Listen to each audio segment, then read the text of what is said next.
Hey guys, welcome back. This time you get to hear from me. Look at this. I'm here. Last time you heard about me, but now I get a co-host. I'm here with Caress. We've got the Be Kind People Project and Create Happy, which is what this is all about. I'm really excited this week. We get to dive into the ideals of happy, what it's all about. We get to talk about, humanity, acceptance, progress, intersectionality, and today the main focus is humanity. So I'm really excited because we get to talk with somebody who I've been close friends with for a really long time and has given me a lot of personal insight into a lot of these different topics. And I'm just really excited for you guys to also get to hear his sage words and his personal experience because he's inspired me in a lot of ways, and I'm hoping that he can inspire you guys and we can kind of create happy together. So let's get into it.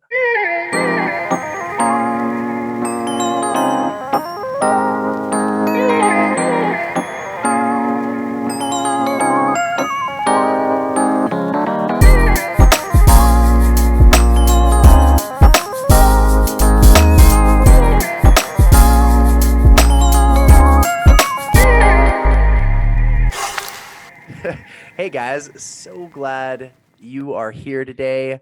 It's me, Joey Plaskett from Create Happy, and I am co-hosting with Lady Caress from the Be Kind People Project. What's up, Caress? What's up, Joey? Good to see you again. I'm so excited to actually host with you today instead of interviewing you, which I'm excited about. So, how's it been this past week? Crazy. So many Yeah, things going on. Like, I mean, the weather's warming up a lot. It's just been good, really, all around. good, good. I remember in episode one, us talking about, going the extra mile and like sending a token of gratitude to someone. But I actually sent a letter of gratitude to an old professor of mine saying that I was extremely appreciative. And I poured my heart out. But the crazy thing is, he hasn't responded yet. So I'm trying to I'm wondering, is this a good experience or a bad one? I mean, I feel like I need recognition for like the recognition at this point. But yeah, I did it. Hey, That's awesome. And I personally, I think doing that is really the more important thing because it you've is. expressed your gratitude. And I know we've all got that, like, oh man, I feel like being validated right now. But maybe he just hasn't seen it or opened it or something. But I think that you just expressing that gratitude and recognizing that in yourself is something that's really good and It's and positive. meaningful to you. It felt great. I mean, it really, really did. It really, really did it. So thank you again. If you have not said, hey, thank you to someone out there, tell them they're doing awesome, doing amazing, as a token of our what appreciation and positive energy spreading. Positive energy spreading. That's the term we're going to use technically now. All right. So we have got a new guest in the building now. Now I haven't met him before, which I'm excited to meet him. So I've heard so much from Joey, so I'm so excited to actually meet him. But let's talk about what we're talking about and let's introduce who we're introducing. All right. Yeah. Well, today we're talking about the first ideal of happy, which is humanity.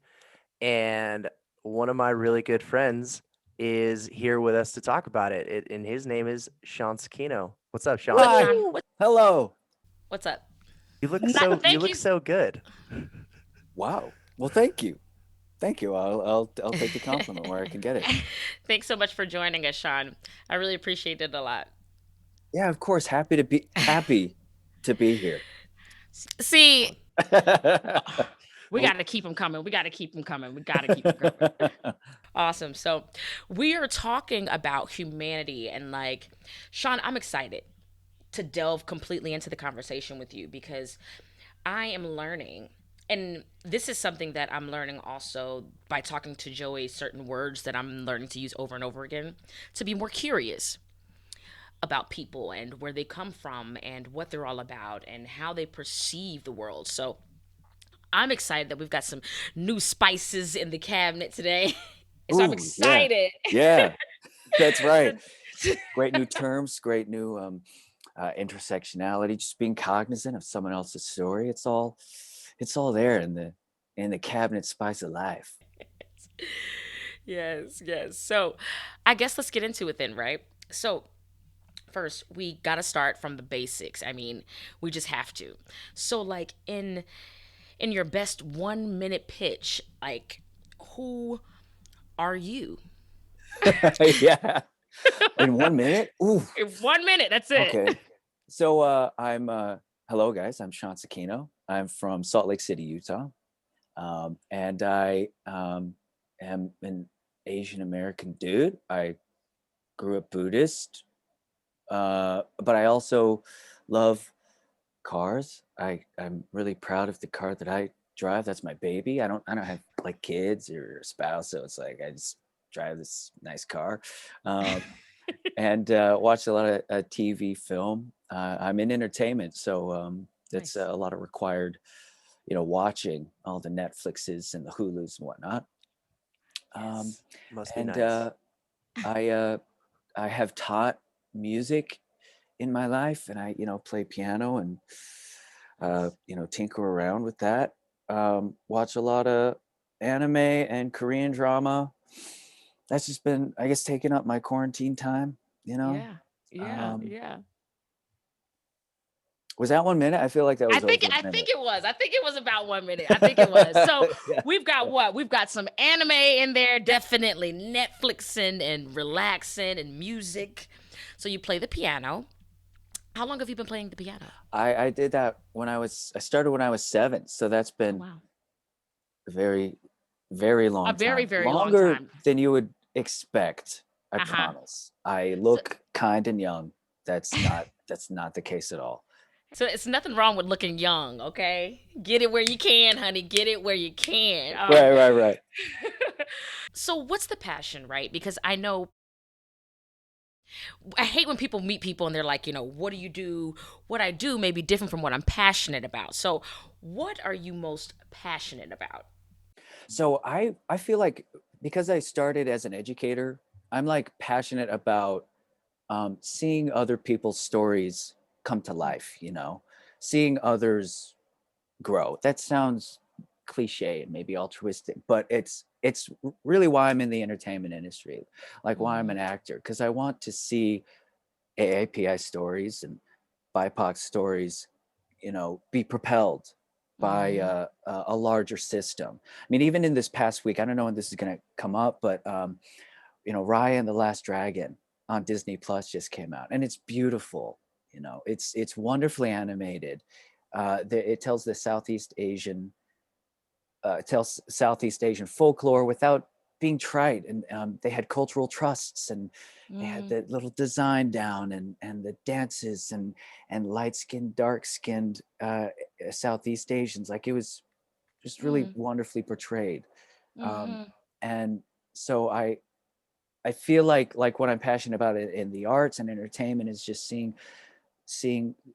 various groups being represented, and seeing a new generation of storytellers being brought to light. You mm, know, mm. um, I resonate with that so much. So much. Because I think even as a minority right now, um, sometimes I think before COVID, I mean, before a lot of things were happening in society, I'd gotten so used to doing my art for profession. Like I was so used to writing for a purpose, used to, meeting a deadline when I'm creating, and like COVID and stepping away and getting back to it, I was able to kind of like relink the therapeutic aspects of like what I do and pour it out into my art, not being for others, but being like an expression of how I'm feeling. And I'm mhm. seeing BIPOC artists all over pouring into Right, art right now. right. I almost feel like it's about to be like another Harlem Renaissance or just Sure. an I That love would be that. so Yeah, cool. I'm seeing so much outpouring, not just on social media, but mhm, and just everywhere, seeing people really express their story, their, Mhm. their history, Mhm. without explanation, which I love, Mhm. without justification. Mhm. Wow.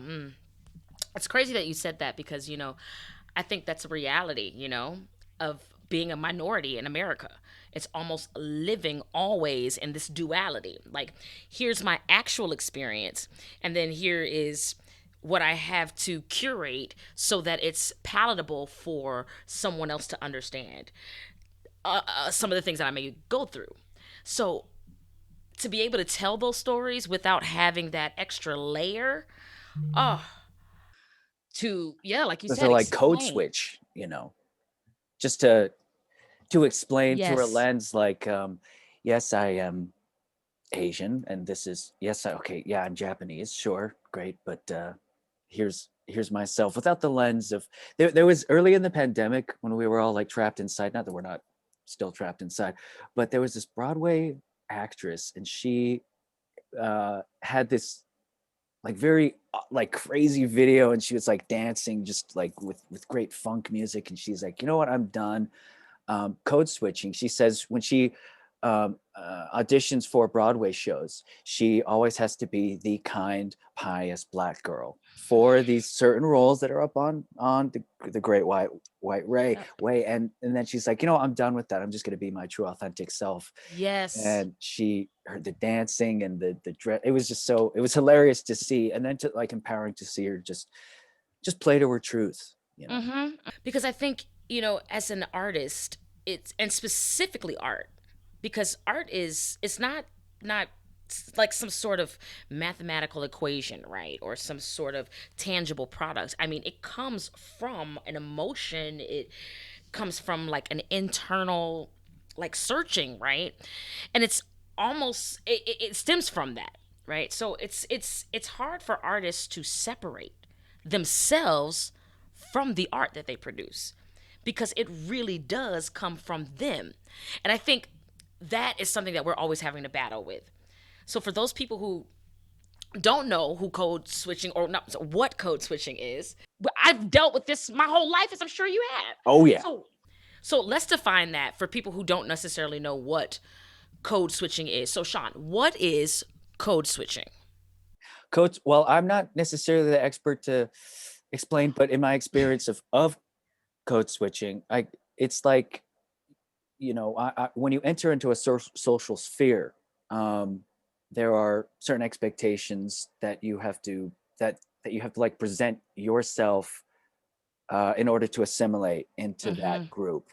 So Mhm. um, just based on my own experience, and Joey can speak to this, growing up in Salt Lake with just typically uh, white, upper middle class, religiously conservative, cisgendered, heteronormative, all Mhm. the terms. I grew up, and I was Asian American, closeted, and I had to, in order to assimilate, I I I I, I accepted a lot of just white Mm. Mormon baggage. Mm. I was in order to hang out with my friends, I Conformed. conformed, accepted whiteness, which isn't necessarily bad to assimilate and make friends. It was just later in college, leaving a little bit of that behind, I realized like I speak a certain way. Mhm. My values are shaped a certain way. Mhm. I had to reevaluate just a lot of my own personality and my values. I now, since post college, I am finding myself, learning Japanese. I'm Mhm. going back to I've been trying to go back to Japan, except for the COVID. Mm. Um, Watching a lot of NHK. It's the Japanese news line. It's Wow. so I'm accepting more Mhm. parts of myself than I think I Mm. allowed before. Oh, I So love that. That you said accepting parts of yourself. And I think that's the difference, right? It's not sometimes saying it's not sometimes. I mean, it's a lot of times where minorities saying yes to majority white culture is saying no to me. It's not like yes and. It's usually no, and it's Right. either or, Right. because it's not like your history that I receive in class, or no, mine doesn't exist here. It's not even present. Right. So there is something that develops when you don't see representation of yourself, or a celebration of people who look like you. You almost kind of develop these kind of mentality of not self-hate, but it doesn't go to that extreme, but not necessarily being comfortable or accepting of things that aren't parts of you to put on like a jacket, but they're embedded in who you are, and a long line and a history that is great and important, that really intertwined together leads to who you are. And there's something that changes, almost like, actually, let me ask you this: at what point in your life, or was there a trigger, or something that you experienced, or something that made you want to go back and find out more about yourself? Like, how did you get to this point where you're like, you know what, I'm going to find out more about who I am as a human? You know what? It was finding K-pop on YouTube. Really? I so when like Psy had the big like a big moment for a Gangnam Style, and everyone Mm-hmm. was watching it. It was like the biggest views on YouTube. I had, through college, I had already been rediscovering and accepting just my own heritage, moreover, but then finding this whole world of music on YouTube. Mm-hmm. For me, like, watching Asian artists, men and women, guys and girls, just they have insane voices and they dance like they're insane dancers, right? And the music videos are shot so beautifully, just great camera work. And I had never seen like pop stars in my life like that were Asian, Mm, so mm, to mm, that like made me realize like why representation matters, like because it's like it's great sounds, like great R&B and hip hop sounds, trap, EDM, but it's like these these Asian artists performing it. And so mm-hmm. ever since I've just been hooked. And so it's like, to see that um that representation, I guess it was a kind of like an aha moment for me, like, you know what, it's Mm, okay. It's I can be Asian American and still, live um in that confidence. To mm, see Asian dudes dancing and singing with that confidence was a surprise for me, I think. So mm. to accept that that artistic confidence was surprising. So That's powerful. That's so powerful. That speaks to the idea of inclusion, and essentially the need for it so much. It's because, it literally is. Sight is so important to us. I mean, even if you don't have sight, right? I mean, sight, vision, I guess I should say, instead of sight. But when you are able to visualize what is possible, you can then obtain it. But when you don't even see you out there, it's extremely hard for you to imagine you being there until you've seen you. And you're like, honestly, it's literally about us occupying the space. And that in and of itself can be an eye opener for so many people who have tried to find themselves or where they fit. And it's powerful that you were able to do that through music. Like that is yeah. absolutely amazing discovery. And That now it was an emotional like, medium. I'm hooked on K-pop now. It's Mhm. like I like barely. I'm not good at speaking, and I don't understand half the words. But it's like Do you understand like most of the English lyrics anyway, and most of the songs? No, No, no. absolutely not. Like mumble Absolutely rap. not. Come on. Absolutely not. I know Right. I know three little lines in the chorus, and if they stop the beat real quick and we're like, "Ah," I drops, but other than that part, like, no. But I Wow. while you were saying that, seeing that vision, envisioning yourself, it brought to mind a friend of mine who Joey and I know. He recently got married, and his wife is half Japanese and half uh, Danish. So she's what the Japanese Americans or Japanese call hapa. She is half. And we were talking about Crazy Rich Asians, you know, Mm-hmm. and to see it was like a big pop off of Crazy Rich Asians and Fresh Off the Boat, seeing great, you know, AAPI representation in the media, and I was chatting with her, and she said, you know what, I started crying seeing Crazy Rich Asians. So for my buddy to see Constance Wu in a romantic Yes. comedy, right, and to see the dialogue of a rom-com with a handsome, tall, you know, kind Asian dude. She said she was just bawling throughout the movie because she realized she had never seen an Asian woman on screen share that Mm, dialogue and be in these romantic scenarios in film. mm, You know, she didn't mm, realize how impactful it would have been for her to see. I I love hearing about this. You guys may notice that I have been quiet the majority of this conversation. I haven't said a word. And that is honestly because I am coming into this conversation really as somebody like as an observer, you know, mm, because I mean, even in this conversation, I am learning so much, you know, mm, and Caress and I talked about this, and Sean, you and I have talked about this before, how, you know, the majority of my life I've been relatively ignorant, you know, just like oblivious of everything that's been going Mhm. on, you know, and kind of in my own box. And what I love about this conversation right now is it's making me understand even more than I did, you know, 10 minutes ago, mm, uh, somebody else's human experience. Like mhm, they've been going through this their whole lives. You know, I'm a white dude. I've been seeing white dudes in that role my whole life. Mhm. I've never second guessed it. I've never mhm, even had to Right, second guess it. right. mhm, So hearing that story and somebody, you know, seeing that role just being defined for them was, I think that that's really impactful. Like I mhm, feel like uh, you know, maybe that could, I don't really know personally how that could affect someone, you know, in that position. But I mean, I loved hearing your story, Sean, where you said that, you know, you saw representation and that was meaningful for you. Like that opened mhm, up your mind to almost be curious about your own human experience, right? mhm, Hmm. And kind of set you on your own path of self exploration. And like, this is where I came from, and this is kind of who I am. Hmm.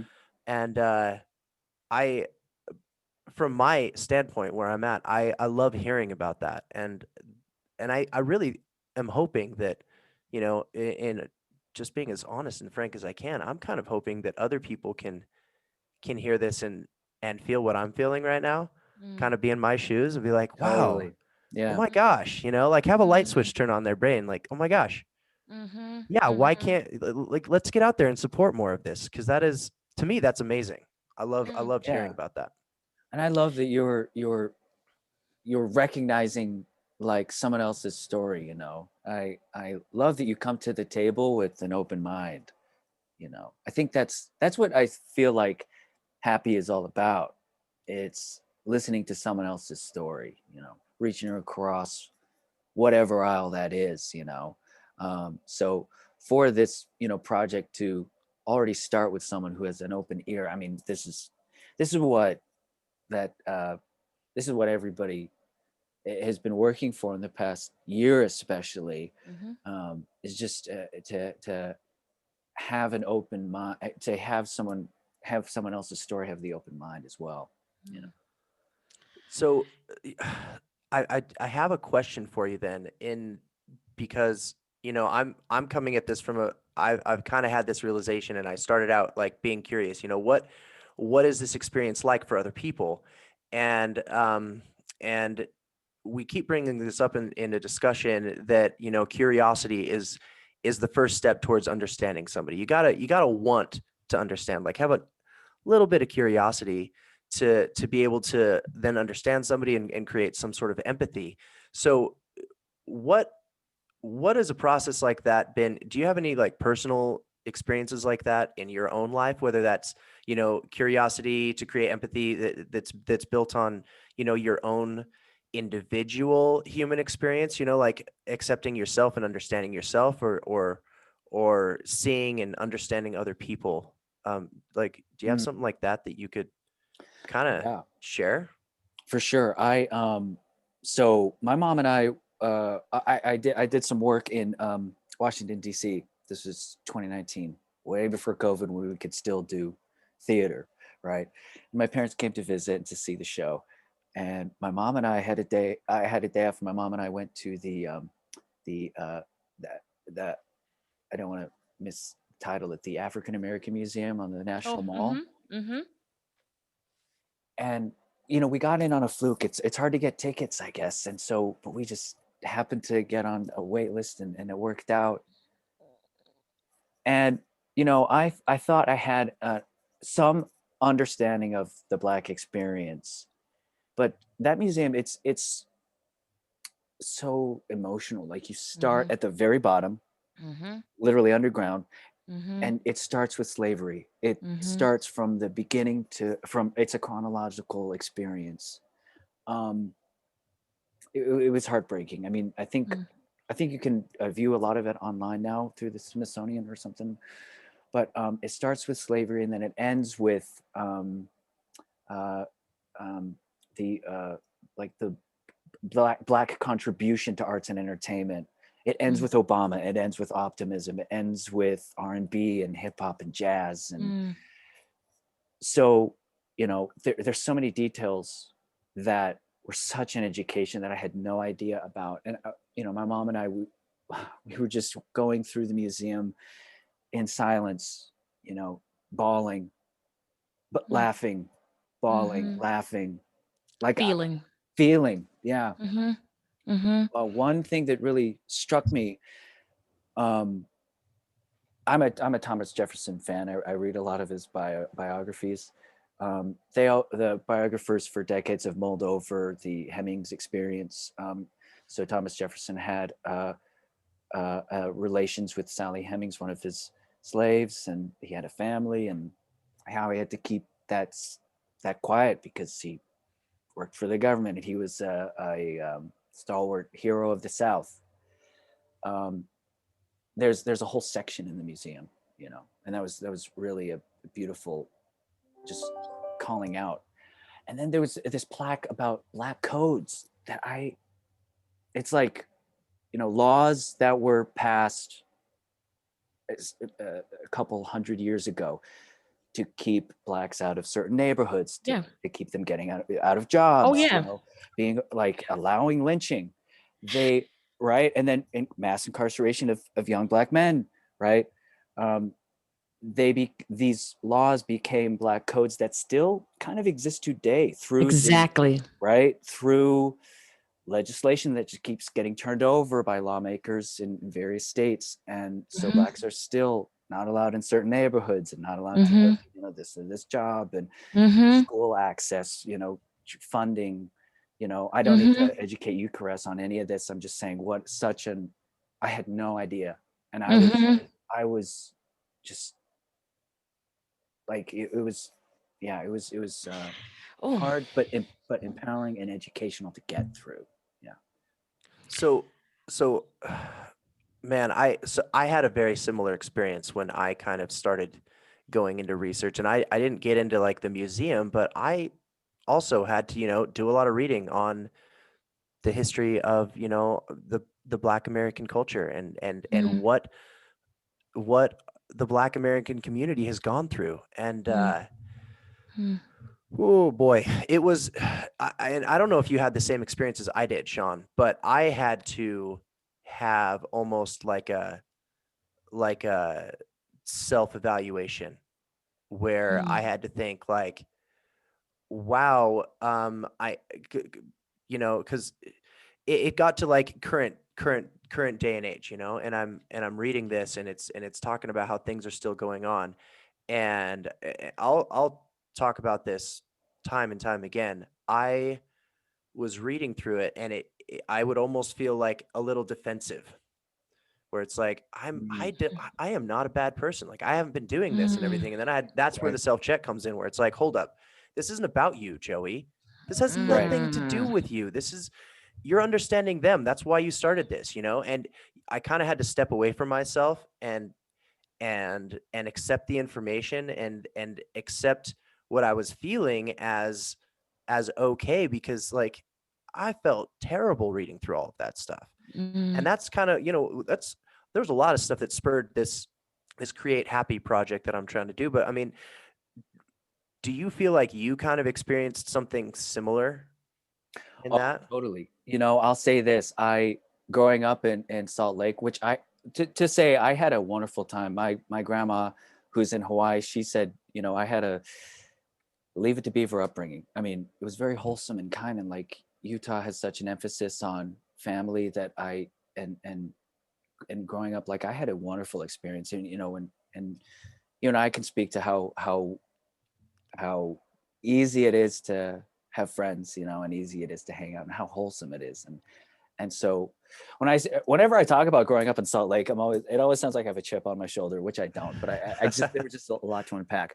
So, but that is to say that because I grew up in white, cisgendered, heteronormative, religiously conservative, upper middle class, I, you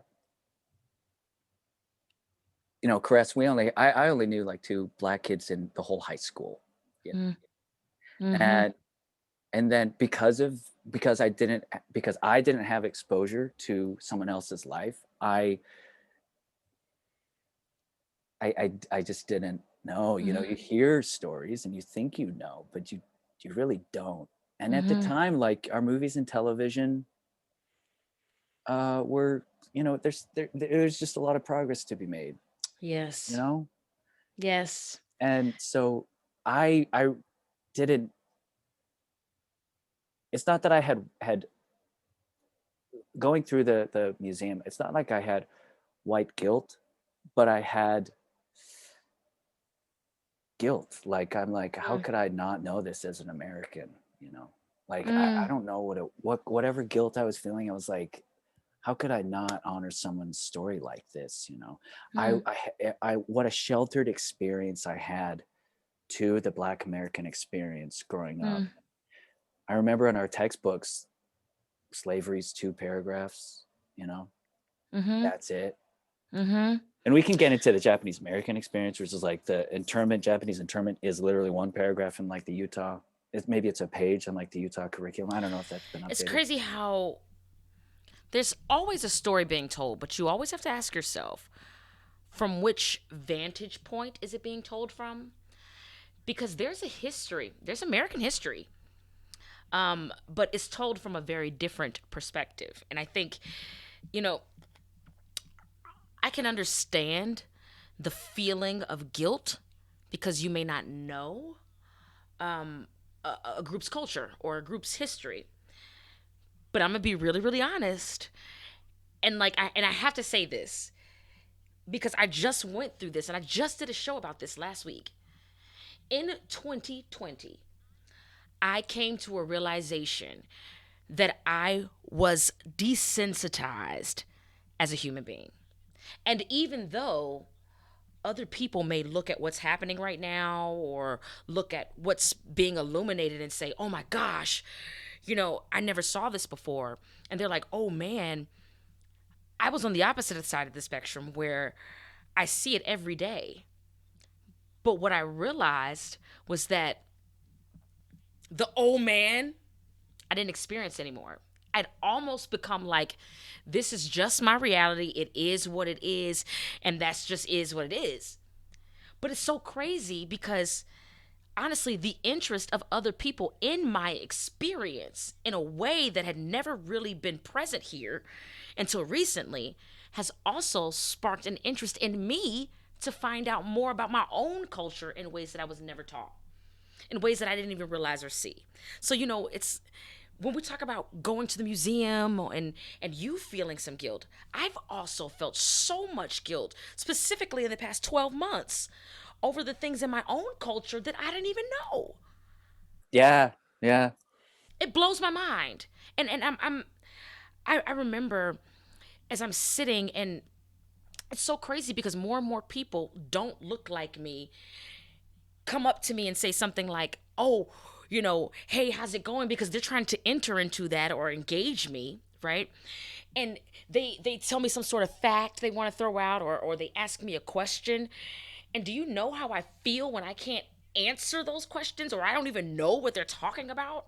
Like, it's like I feel this overwhelming sense of pressure to know absolutely everything about my culture in a way that I've never felt that pressure before. You're speaking to like, just because, I know that too. It's like, just because I'm Japanese American doesn't mean I'm the Japanese expert, Don't know I everything can't about know it. every fact. But Yes. that does not disclude my experience as a Japanese American dude, Exactly. right? Exactly. So just because I'm Exactly. not the expert in the terms and the history doesn't mean that I am still not a product of assimilation and of Yes. being excluded and all that. Yes. I think a lot of times when we look at other people, we always try to make these sorts of comparisons, especially when they're close to us and we have, a relationship with them that goes beyond an initial conversation. I think that we become desensitized to how other people perceive us. I mean, even when I'm with some of my other friends, even friends that I've been with forever, they don't look like me, and they're like, girl, you black, and it's like, Right. I'm saying that because that's my friend and we've been through this journey together, and like that's Mhm. us. But at the same time, I think sometimes we have to think about, it's not what's on the inside. Like, a lot of people are just treated or assumed to be a certain way because of how they look. Despite the fact that I may not know anything about my culture, when I go out into the world, I'm still treated as if I'm as if like people in my culture based on how I look, and that's something that we can't escape. Totally. Wow.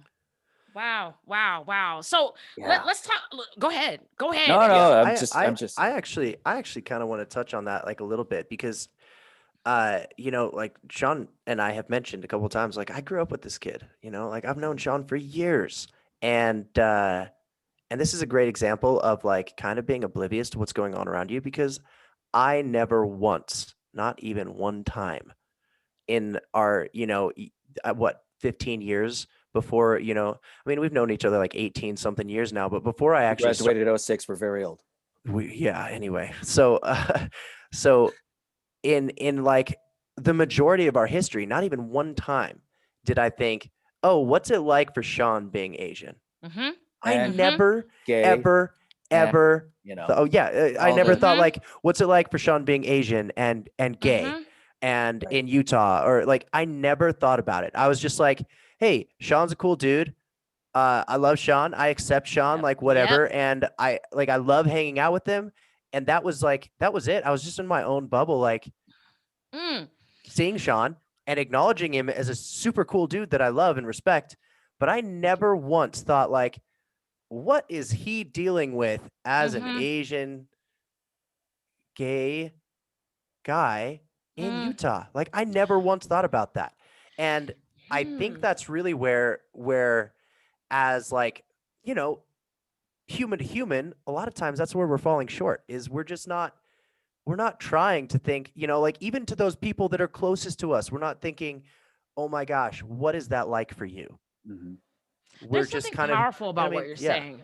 yeah. I mean, Yeah. and it's okay to be in your own world and like try to understand yourself, but if we are not even willing to think or like be curious about what somebody else is going through, and it could be because they're Asian American or because they're gay or just because they're someone else. We're all humans, regardless of like, our individuality.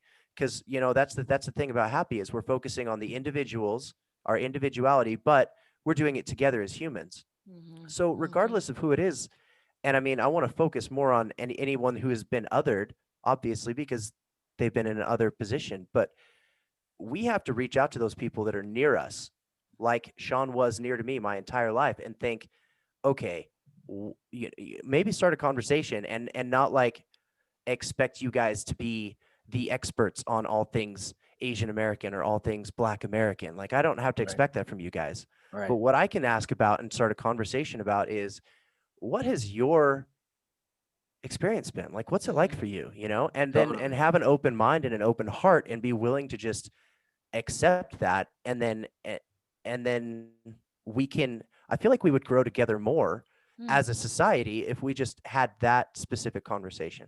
Mm-hmm. You know, there's something very powerful about what you just said and what you didn't say. And I think this is you just literally did not say something that was great. This to me is what reading between the lines is essentially all about, because there's so much information there. You just and even if this is why, even if you literally just stated that you and Sean grew up together. You hung out so much so that his color, his culture, his background, none of it was a factor. And it wasn't a factor because you were in close proximity. And I think that why that's so important to me is on the opposite side of things. Like literally, we just inverted this entire conversation. There are solutions to us not knowing or assuming what someone's life is like, or using color as a defining layer of who they are. There's something about proximity that erases color lines. There is something about doing life with people, because you did life with Sean, that you didn't even notice it wasn't even a factor. And I think it's so important. This is why segregation and separation of people, period, is what causes us to not understand. It's what causes us to have all these kinds of ideas about what we think is instead of facts about what we know is, because we have no proximity to the situation. We haven't been doused in it. We don't know about it.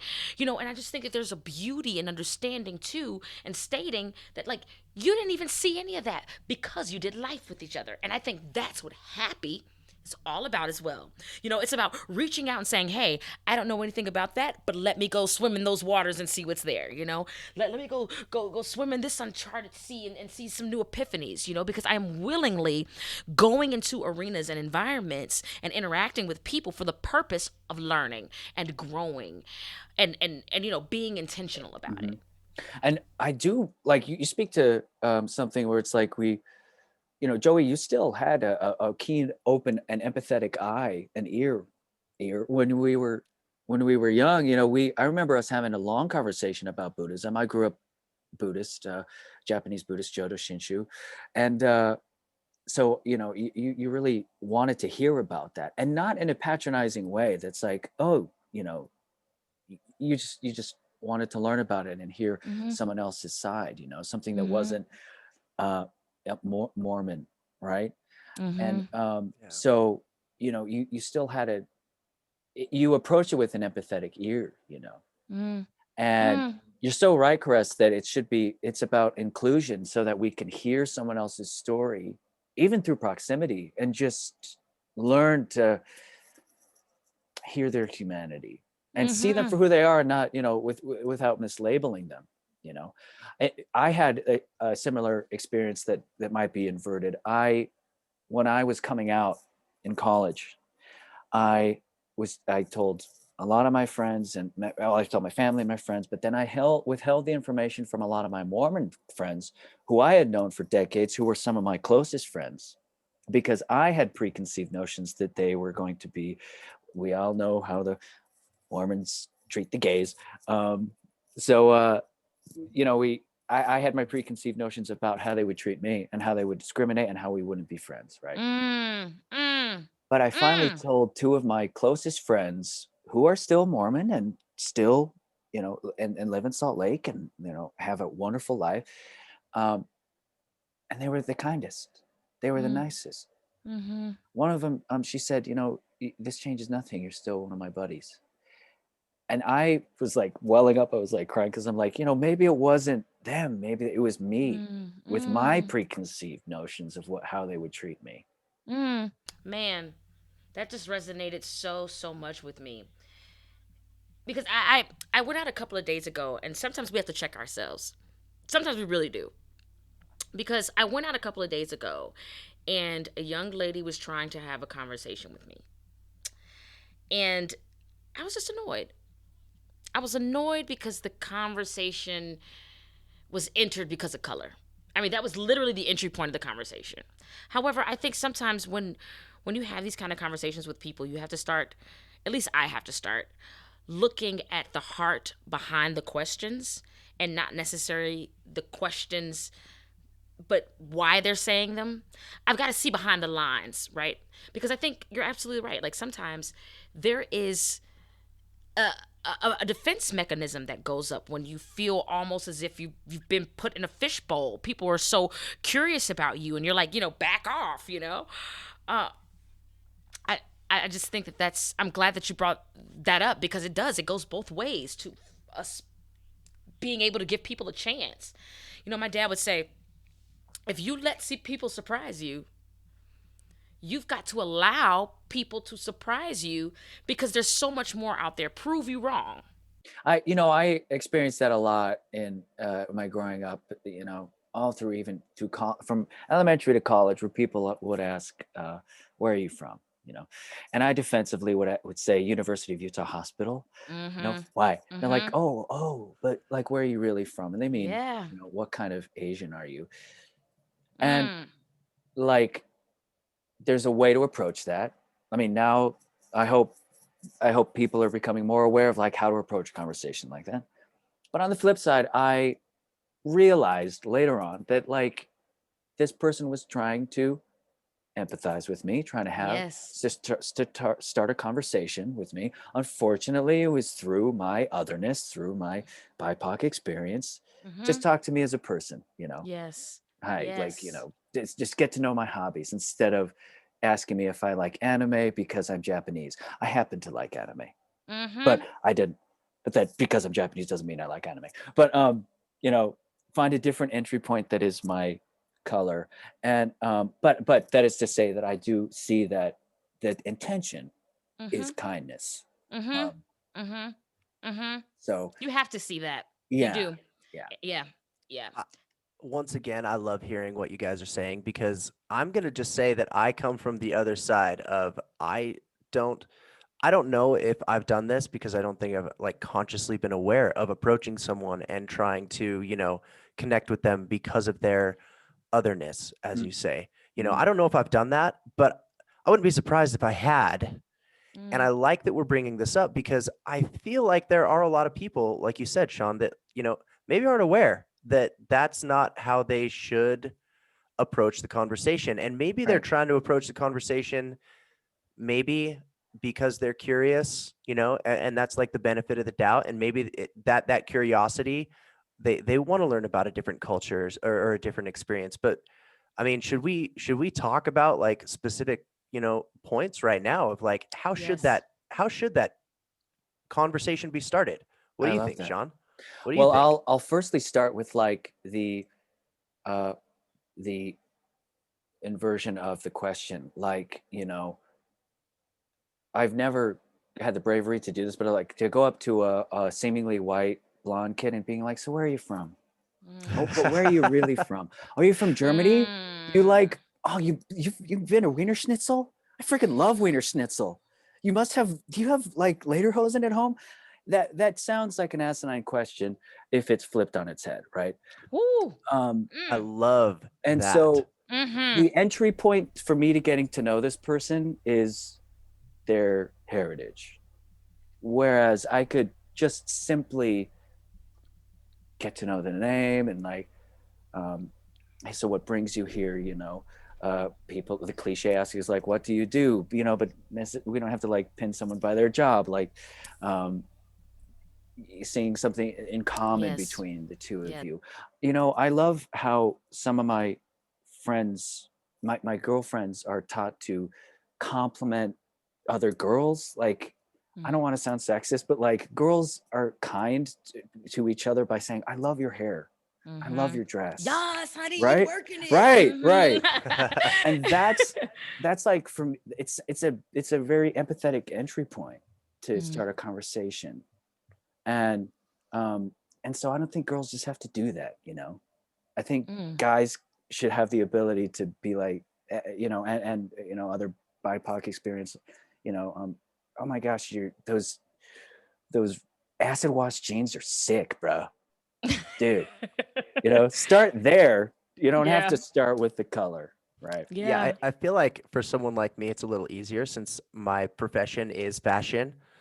So I can Oh, just right, I can talk about style or fashion or, see like a coat or something, and right, be right, like, right, dude, that right. coat, though, Mm-hmm. I know that's a nice coat. Like I see that coat, Mm-hmm. dude, let's talk about it, Ooh. And I feel like now, especially since I, for the past couple of years have been trying to be very consciously aware of what's going on. I don't think that, I don't even think that I have to consciously get into a situation where I'm speaking with somebody from a different culture. And to me, it's not like a thought of like, oh, don't bring up their culture.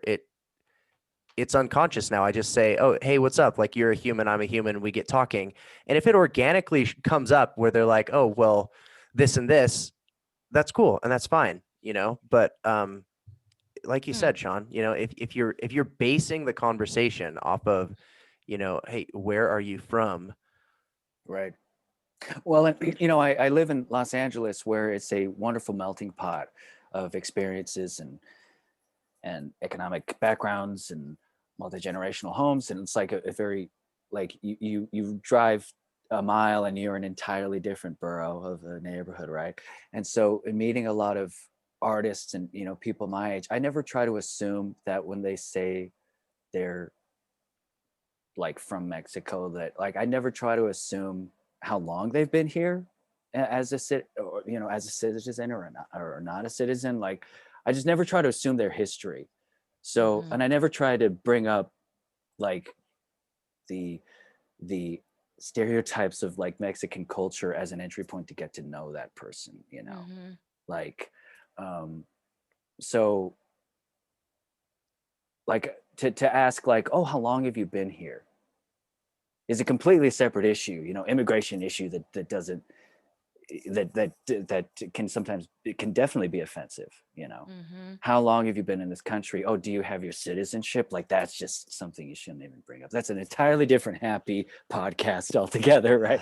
um Hmm. but so what, for me, like, and I meet a lot of people all the time just by nature of the job. Like it's just, I'm trying to um never use the labels. I'm just trying to never Yes. use the labels as the entry Yes. point. Yes. I try to tell people, and this is just because I prefer this and I find that you really get to know people when you get to these kinds of questions. But I'd rather ask emotion questions or feel questions instead of fact questions. Like what are you passionate about, or how do you feel about this, or what do you enjoy doing, like on your spare time, like things that don't have to do with like what you do, where you're from, how many kids you got. It's they can if they can check a box with it, it doesn't mean anything. But when you ask feel questions, you understand people's thought process and like human first language, right? Like, I mean, going back to asking them, going back to humanity, right? Returning to humanity essentially is like getting back to the core of what makes you human. Let me ask you human questions instead of like, the things I can check on a box. Let's not go through the facts on the resume. Let's go through what makes you a human and how do you as a human tick, rather than, all the other stuff that you associate with. That is I so good. I was at a wedding reception, and I was, you're sat by strangers, and my preconceived notions of like, oh my gosh, they're like an older Mormon couple. What am I going to talk about? And I was there with my then boyfriend, and I was like, you sat the gay couple from LA next to the white, older, cisgendered, heteronormative, religiously conservative, upper middle class dude. And like this is gonna go nowhere. But I forget her name. Becky, was she like opened the conversation? She's like, "Hi, nice to meet you. Like, uh, what are your hobbies? Like, what are your passions?" Mm-hmm. And I was so struck by that. I was like, "Oh, thank you." Like, Yes. like that was so kind and Mm-hmm. open. and it was an Mm-hmm. open-ended question. And she was like so nice, you know. And yeah, Mm-hmm. You know, when women, a lot of times, I mean, y'all look, y'all put women in the conversation, so I'm just elaborating. But yeah, I'm right. women, women. I know a lot of times you can tell sometimes if we're happy in a relationship or not because women really understand the difference between seeing me and seeing me, right? Like Oh, right, we are right, big on see me and not just see me. And I think that's right. really what we're kind of getting to. Like Totally. you're right. Cause when somebody asks me a see me question, like I'm like, oh, you trying to get to know me. Oh, Okay. something's different here. Oh, all right, all Exactly. right, Exactly. right. A me question instead of a C question. I I feel love that. like I feel like that almost immediately creates an empathetic connection Mm-hmm. between, human to Totally. human if you do that, because Yeah. you're immediately reaching out to anyone's humanity if you ask a question like that. Mm-hmm. And like you said, Sean, when you felt that somebody was interested, was curious in you, you almost immediately felt some sort of empathetic connection to that other human. And so Mm-hmm. I feel like that's Mm. Mm. that is so meaningful and important. If we approach any conversation with, you know, trying to recognize and understand someone else's humanity first by saying, like asking a human question, Mm-hmm. about them and who they are, genuine interest. I feel like the majority of the time we're going to come away with something that is more meaningful out of that Mm-hmm. conversation than just a little bit of knowledge. We've Mm-hmm. made a connection with another human on a human level, Mhm. Yep. on an emotional and empathetic level, which is Mm. that's what we're That's trying so to do. powerful. And it broke my preconceived notions that I had about this couple. Yeah, your wall just crumbled. Yeah, so we all have stuff we have to get through. Mm-hmm. Um, yeah, yeah, yeah. You know, what I love about what we're doing here on this podcast is and this happened last time as well, and it just happened again, where we sit without a plan, but with intention. And that intention is to respect and to question and to go deeper into each other's thoughts. It, because that was a great epiphany to come out with. To say that you can enter conversations on an empathetic note, which probably amplifies your probability of being able to feel an empathetic response towards someone. Entering in that way, like how we just did that from the conversation, that is what I think is so powerful about emotional dialogue. And like honestly, this just goes, and honestly, Sean, this goes exactly into what you're talking about, like men sometimes not being able to enter relationships vulnerably on a vulnerable level or an emotional level, like to say, man, I'm feeling that, or I like this, or even being able to express that, somehow it kind of creates a barrier where you can't actually reach the core because it's almost like your representatives are showing up instead of the real you. You know what I mean? Right. Man, that's powerful. That's really powerful. So, sometimes we look at product and we look at performance and we don't look at process. And I think sometimes it's powerful for us to look at the process for how we are kind of coming to some of these epiphanies. I've really enjoyed my conversation with you, gentlemen. Like I really have. Yeah. This has been Yeah, I, nice. I feel like that is such a big takeaway from everything that we've talked about today is what we're trying to do with Create Happy is really create empathy. Mm-hmm. And a great way to do that on a human level and recognize humanity, which is the first ideal of happy, is to start any conversation with a human question. I Mm-hmm. mean, I know for a fact that I feel recognized when people ask about what I do. If they're genuinely interested in what I do, I know I feel good. Mhm. Mm-hmm. If I can generate that feeling of positivity and happiness in somebody else just by recognizing their humanity and asking a human question, man, the impact. If everyone did that Mm-hmm. on a daily to like Right. one or two people that they see, I mean, Mm-hmm. The impact that can make is crazy. Mm-hmm. Mm-hmm. That's awesome. I'm excited. I'm gonna try that out. Yeah, I'm gonna try it out too. I'm excited about it too because it's something about this is crazy. Like, and maybe can we just do this? Like, can we just go back and forth? Like, what are empathetic questions? Can we just like give a couple of examples of what those are? Because like, they're not necessarily all feel questions, right? Like, they're not always like how do you feel or are they? I mean, can we unpack that? What is a human question? Like the intros aside, the intros of like, oh my gosh, I love your jacket. Mm-hmm. From there, I guess to I just loved what Becky had asked me. What are your interests? Like, what are some of your hobbies? Mm-hmm. Not about your job, because nobody wants Mm-hmm. to hear about the freaking job. Mm-hmm. Because Mm-hmm. that can get everyone's sick of answering about their job. Mm-hmm. Interests and hobbies, or for me, like I always like to ask, what have you been watching? See, these are questions that get deep, and I love that.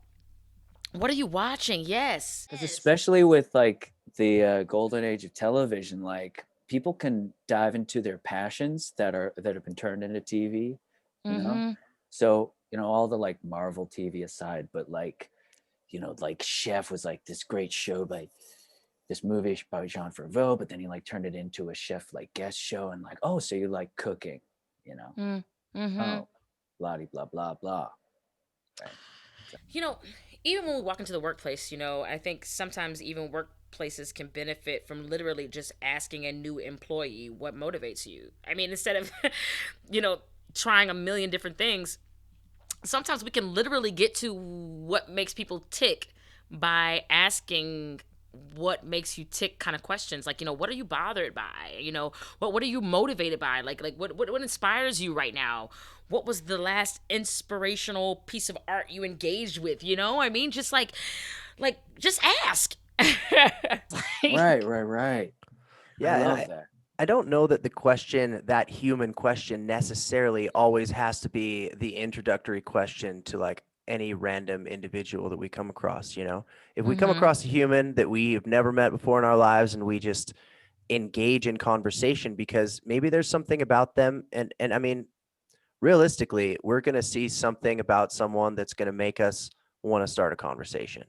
It's always a visual cue first. And so that's just going to be a reality. So how we can start that conversation is maybe it is with something random, but we can follow that question up with a why, you know, because we Mm. can it can be like, hey, like those are some nice shoes. And then they can be like, yeah, thanks, man. And then you can be like, you can say something to the effect of, you know, is that something that you're super into? Do you love? Mhm. Are you like into tennis shoes? You know, like you You're see somebody with, sneakerhead, Yes, bruh. you're so yeah, right. there You're there are so people that are right. crazy about Right. sneakers, and that's something that I don't understand. But something that, and I just realized that I do this in this conversation. But something that I do all the time is when somebody tells me about like a lifestyle of theirs or something that they do, or even if they, as a hobby or like a profession, that is just something that is so foreign to me. Like I would never even think to do that. I get immediately fascinated. And Mhm. sometimes I have to like tone myself down and stop asking questions because I'm like, wait, what's that like? Well, tell me about it. Like, how do you do that? You know? Uh-huh. Mhm. But I find that people are always willing to talk about that. They're Mhm. always willing to express, you know, like they love saying that they're interested, like somebody is Somebody's genuinely interested. interested in them as a human. Mhm. Or Yeah. somebody Mhm. noticed those fly sneakers. Yeah. I mean, if they Mhm. love sneakers and somebody noticed their Right. sneakers, that's why they wore the sneakers. They Right. wanted somebody to Right. Yeah. notice.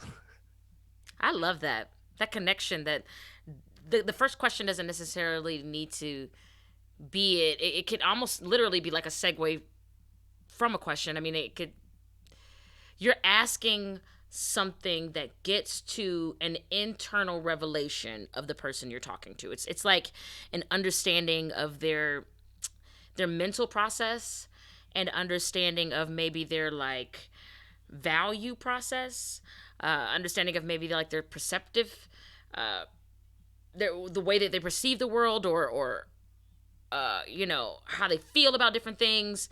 Um, I do think that there's a wealth of knowledge that is there in that area that we can really tap into. I mean, I'm single, and even when I'm dating, you know, I mean, I don't even know what that looks like anymore. I I know. tell you what the 2020. It the came and boring went. part about it is when you sit down with someone and you basically go through the checklist, and it's like, I okay, know. where are you Right. from? You know, and Right. it's like, okay, how do we really get there? And this is Right. and I like to play games now. So now I want to play a game. I don't want to do that, you know. So the first thing I'm trying to do now is I'm playing the question game, you know, and we're going back and forth and asking each other questions, and you have to be truthful. But I think through non-factual or just deeper internal questions that even can show you the empathy that they may possess or not, you know. I mean, I just think that's a much better place to get to really see the heart, the core. And I've also met people out who don't look like me, and us hanging out in, you know, the sheer fact that we enjoy something else together, we can relate. Exactly. It's Right. weird. I love that. That's a Yeah. good idea. Just to start with a game as a first date instead of the let's go for drinks and ask all those dumb questions million that everybody questions, yeah. asks. I have not dated in so long. That's what happens, Right. guys. That's what happens, guys. It's exhausting. Okay. Yeah, I Gosh. can imagine, but yeah. So this is really great. You know, take a lot of what we're talking about. Let's start dating. You know, like I mean, not Right, me, like- you guys. This is a great way to generate It's also a empathy dating and podcast. curiosity, understanding. You know, Right. look, Yes. see, this Right. is information that is not just like normal human. I mean, you guys just gave a perfect example. This is how you can date people Right. and Yes. understand them. I mean, this is And Right. get to the core.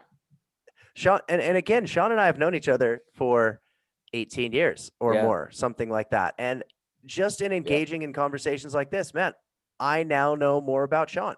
Yeah, Like totally. On a deep level. we can do this with new people. We can do this with friends. We can do this Yes. with our family, anyone in our lives. If we are, I think, consciously and actively asking the human questions Mhm. and keeping our minds open, because you can ask a question and then like turn your brain off, you know? Yes. Like you can yes. say the right thing and then not actually be genuinely curious. And I feel like you're going to do more damage than good if you do Yep. something like that. But like Yeah. if you're in a space where you're willing to be curious, I think that you can create empathy with any human by doing that, you know, and Mhm. I feel like that's going to generate more positivity for you because other people, you know, and we talked about this last week, Caress, like you make somebody else feel good and they are in turn going to feel really good towards you and they're Mhm. going to think, man, I like this person. Mhm. And they're going to make you feel good. And then you're going to be Mhm. like, man, I feel good. I like this person. You're Then absolutely right. it's just a It's a feedback loop. feedback loop of positivity. Look at Nice. that, Mhm. Sean. Jinx. Nice. You owe me a Coke.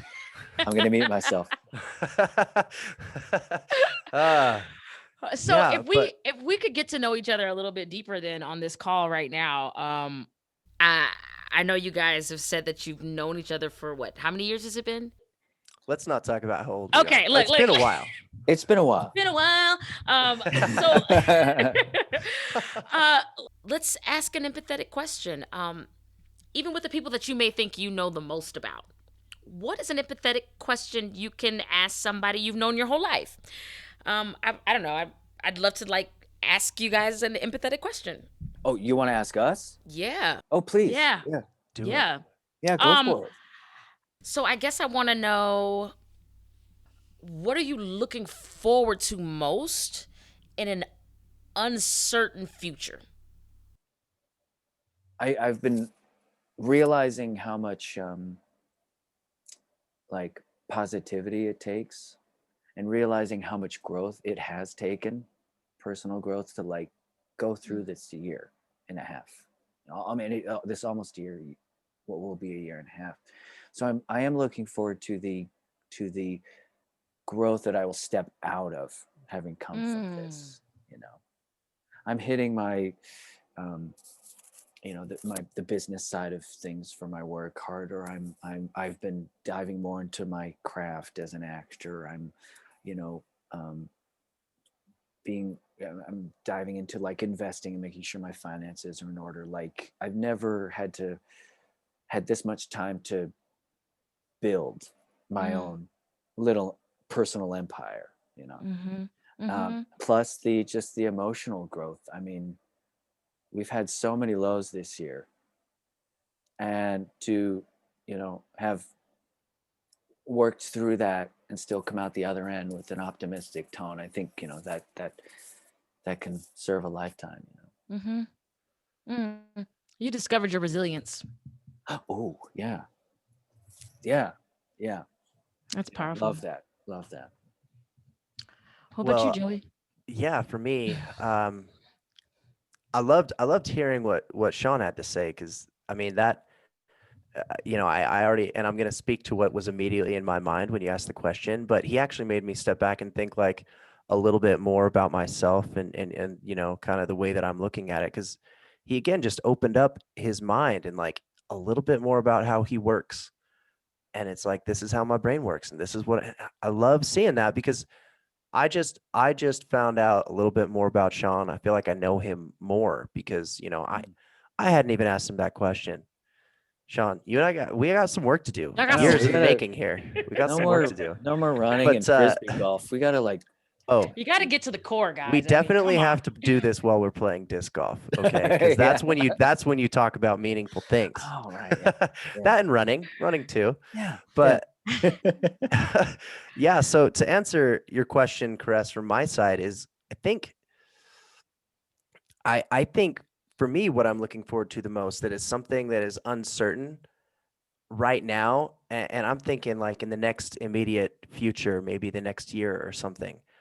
Um, man, I am so excited and anxious. Like I don't know, nervous, everything about this happy project. This is really what I'm looking forward to.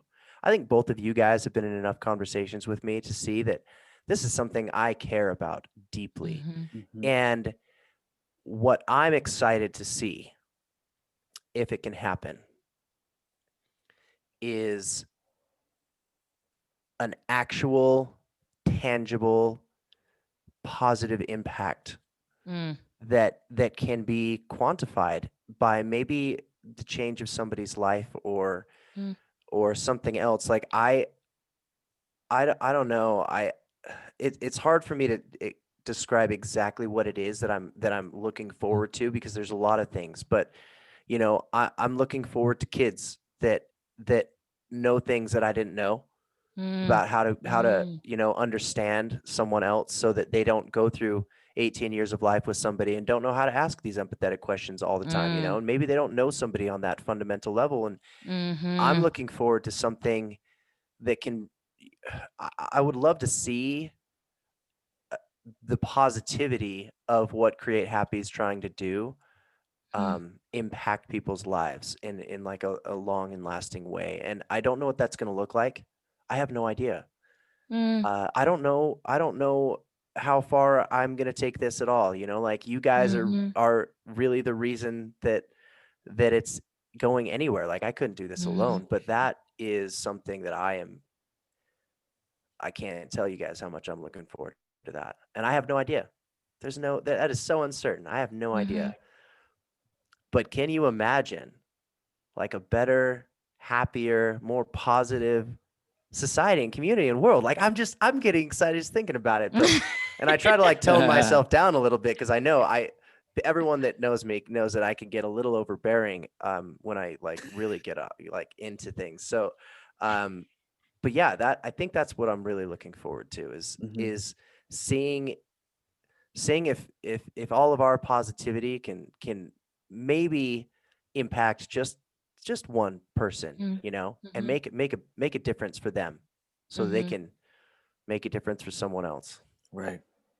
Wow. Yeah, Wow. I love that. I mean, I love what you folks are doing here with this happy and be kind thing. I mean, to, you know, there was like a reckoning almost a year Mm. ago with just the BIPOC story, you know, and also the like the LGBTQIA plus story, and through the COVID, we're learning about the Mm. low income story and Mm. multi-generational household and what it means to be an immigrant in America. Like there was Mhm. a true reckoning in 2019, 2020. And I haven't, like, I've seen a lot of my friends on social media like talk about it and wonderfully open their ear. But to see you folks turn this into action, like a Mm. very actionable step that not only moves the conversation forward, but also helps others in need and helps to Mhm. educate youth. I mean, this is a really powerful movement. This is a really Mhm. powerful project. And so yeah, I'm totally happy and excited to be part of something like this. Thank you guys for being vulnerable, because I think that we couldn't do this if we weren't able to break some emotional barriers and at least reach a point where we can have these conversations, because you guys are offering your insecurities, your vulnerability, and that's a bold place to be. This is why I think this is going to be powerful, because so many people are afraid to take the leap that we are taking in these conversations, right? I mean, to literally be in there and be uncomfortable. A lot of people won't put themselves in that kind of conversation, especially when they've been surrounded by uncomfortable circumstances. People want to pull away from conversations that sting or reveal or give you a different sense of your own reality. So like I think it's brave to have the conversation, brave to analyze yourself. It's brave for us to do the work and come and actually come up with solutions and have great conversations with diverse groups. I mean, everybody has said something. Even in 2020, we've had diversity conversations with people who look like us, but how many of us have had those conversations with people who don't look like us? Yeah. Yeah. Yeah. Oh, man. Guys, I appreciate you so much. I told Yeah. somebody I appreciated them. That's 2 for the day. I appreciate you guys. I got mine in. Okay, good. I don't know if that counts. You guys are cheating right now. Yeah. Maybe I'll follow up with you tomorrow morning, Caress, and see like if you'd emailed somebody or sent a letter or something. Oh, Accountability. Okay, you gonna get BCC'd up in here. Thank you guys so very much. Sean, it was such a pleasure talking to you. I really appreciate you guys. And I mean it. I appreciate the conversation, like to reach across whatever aisle that we haven't crossed, that takes a lot. It takes a very, brave, like you said, an actionable eye. So like this is just so cool that you guys doing. So thanks for having me. Thank you. Thank Dude, you. Thank you. Loved having you on here, Sean. Can't tell you how much I love that. Yeah, thank you. Yeah. Well, I'm coming to Utah. Thank you, Sean. Great. Appreciate it. Do it. We'll go play. We'll go play totally. disc golf. Hey, yeah, and as long as we ask empathetic questions, I'm That's good. right. Well, disc golf, hot dogs, COVID safe distance with actionable emotional questions. That's Hey, the plan. I got those happy masks. So You just did it. Nice And that's how you plug. change the world. Awesome. Well, thank you guys so very much for tuning in again with us as we are doing the difficult work. I mean, engaging in difficult dialogue, but honestly, just being curious about one another and like genuinely curious and trying to find the best way to engage. I'm having an amazing time. I can't wait till we talk about the very next topic. We've done humanity. We've gotten some insight into Joey in our first episode. So now we've done humanity. And then our next episode, Joey, where are we going next? Next is acceptance. Ooh. So we got humanity and then acceptance. And I cannot wait to talk about that. I can't either. Sean, thank you so very much. Thank you, Joey, for having me as a co-host. Comment, like, post, reshare. Out of there. Thanks again, guys. Caress, you kill it every single time. This has been great. Come back for the next podcast, guys. Create Happy Acceptance with Joey Plaskett and Lady Caress. theme music. Yeah. Love it.